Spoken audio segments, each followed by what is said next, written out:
Welcome to the Social Bee podcast with your host, Louise Brogan. Every week, Louise will be bringing you a podcast all about women entrepreneurs, talking about their challenges, their goals, and inspiring you to either start your own business or grow the business you have. Visit www.socialbeeni.com to join our community and pick up some lovely freebies to start marketing your business online today. Hello and welcome to today's episode of the Social Bee podcast. Today I am delighted to introduce to you Lucy Parsons of Life More Extraordinary.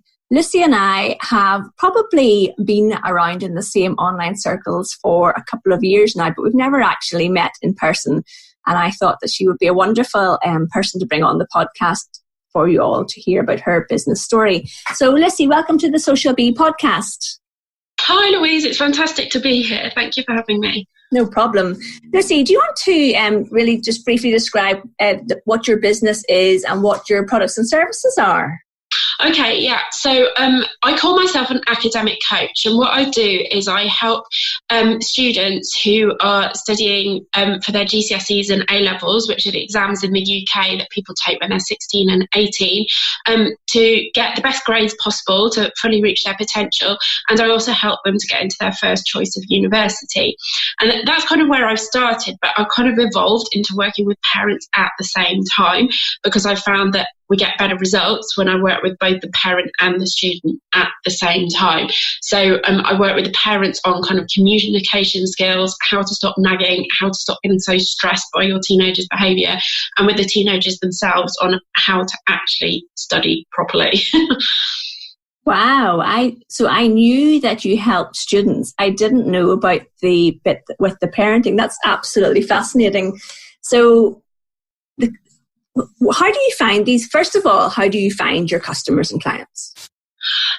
So I've, right from the very beginning, run Facebook ads to find people. And when I first started the business, I thought that my ideal clients were the students themselves. And I was very much interested in helping students who were a bit like me when I was at school, young, ambitious girls who really, really wanted to do well.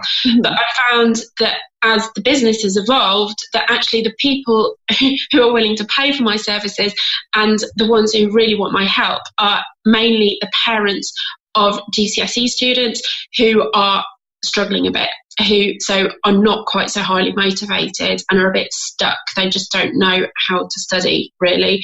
So the audience has definitely evolved in that time. So I now get most of the leads who actually turn into customers from using Facebook ads. And it's the parents. So I'm just thinking about our babysitter who has just gone off to university and she's first year. Now, she was a very diligent student. But I'm thinking of other members of her family who maybe aren't quite as diligent. So that's interesting. Do you find that the parents who come to you for help, are their kids... is it that the kids have the ability but just aren't really organised enough? Or, are there common issues and threads running through that? Oh, there are some very common issues and threads. But there is also a complete range. Last year, some of the students I work with, we've got the new grading system and they got all top grades except one, which was like the one grade below. So I had a couple of students like that. And then I had one girl, lovely, sweet girl, who had, I think she was adopted and she'd had quite a lot of problems in her life. And she'd managed to move, she took one GCSE a year early, that's what her school did. And she managed to move her grade up from a grade 2, which is like second from the bottom, to grade 4, and she was absolutely delighted with that. So it's the complete cross section of abilities and a complete cross section of problems. So I get a lot of 15-year-old boys who just aren't motivated and will not pull their finger out and do the work, and their mothers are just completely tearing their hair out about how to actually get them started. That's a really, really common thing. But then I also get like really anxious girls who are total perfectionists and just they need to be calmed down a bit, basically, and just and teach them to trust that if they follow the process will work and they will be okay. So if you have such different audiences, this is what, because I mean, it might seem like a cliche, but I see that as the difference between 15-year-old boys and girls already. I mean, I've got, my kids are 13, 11 and 8, so we're not quite there yet. And one of the things that we are focused on in our house is not letting, or not that I'm not letting, but very aware of the anxiety that teenage girls develop, and that's something we want to really avoid in our house. And then I grew up in a family of 3 girls and 1 boy, and my brother, who has done amazingly well in life, he is now the head of palliative care for Nelson in the South Island of New Zealand. But he left school with very few GCSEs, went to tech because my parents wanted him to get qualifications, went to tech to do engineering and fell into nursing, really. Pulled his socks up when he got a bit older and got his degree in nursing, and the rest is history. So it's very interesting. But how can you work, Lucy, with such a huge variety of issues? Or is that what you like about it? I do like the variety, and it's basically problem solving for people. And, people come to me with their problems, and, that's really what's happened since the beginning. I started blogging like 3.5 years ago, writing posts aimed at people who were like me back in the day, who were ambitious and wanted to work hard and all that kind of thing. But then I started attracting this audience, and they started asking me questions like, I'm always procrastinating, or I just can't get motivated. And so I was always kind of problem solving and creating content to solve these problems. And from that, I kind of came up with this system that kind of, it was based on what I did at school, but kind of added in the bits and pieces that were the problems that the audience were presenting to me. So I've now got a membership site, which is for parents and students, that's made up of 10 modules, and there's an aspect to the module for the student and an aspect to the module for the parents. Now, some of those modules are going to be more relevant to some students than others, but if they follow the core of it through, then they've got a system that works. So, for example, one of the modules is on time management, and in there, I tell them how much time they should be studying, and if they're at GCSE or if they're at A-level. And so for the ones who aren't motivated or are saying, oh, that's enough, Mum, my mate down the road only does so much, Mum can say, no, Lucy says, and that's one of the big things that Lucy says, that's, being said in households up and down the country. But later in that module, I've got stuff about procrastination. So the ones who want to do the work, but they're scared of failure, or they're easily distracted. There's stuff in there about, I know I should be doing this much work, but I just find myself procrastinating all the time. So how do I actually stop that procrastination and get on and do the work? Does that answer your question? That's it. Yeah, that's the camp I would have fallen into. Definitely. Sat down at my desk and just looked around for other things to do than to study. Yeah, and it's even worse these days with, smartphones and Netflix and YouTube, which just keeps putting another video in front of you and all that kind of thing. So it must be horrendous. Actually. Yeah, it's even harder for students. So yeah, they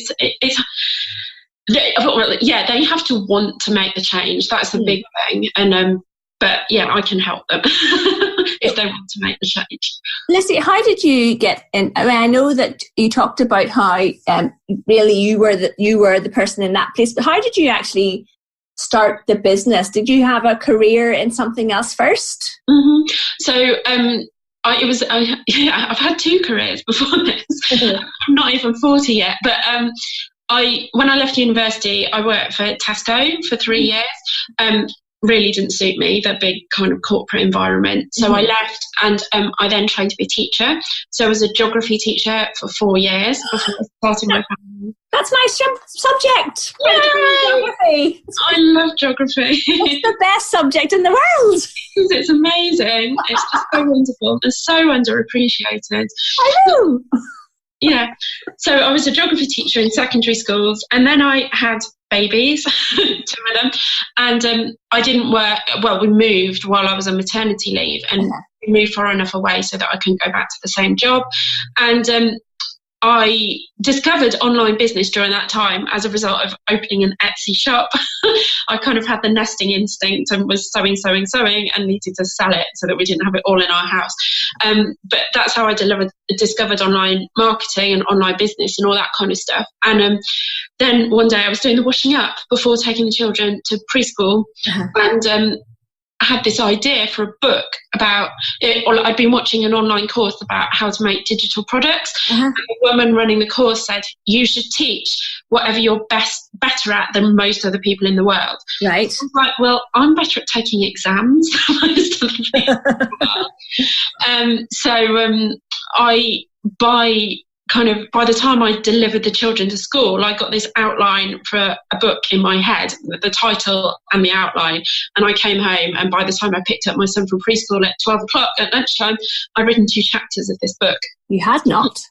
I had. That's amazing. And so I wrote that book. It was 14,000 words. I wrote it in 8 days. And that was how I launched the business. So I got the book turned into a PDF and found out how to sell it online, and launched the blog and the website to market the book. And it just all kind of spiraled from there. I eventually got a book deal from a publisher. So the book I had to double the length of the book to 30,000 words. So I did that in the 6 weeks, on my son's first 6 weeks at school, and it was published the following February, and the whole business has kind of snowballed from there. That's amazing, Lucy. That's amazing. So first of all, we have so much in common.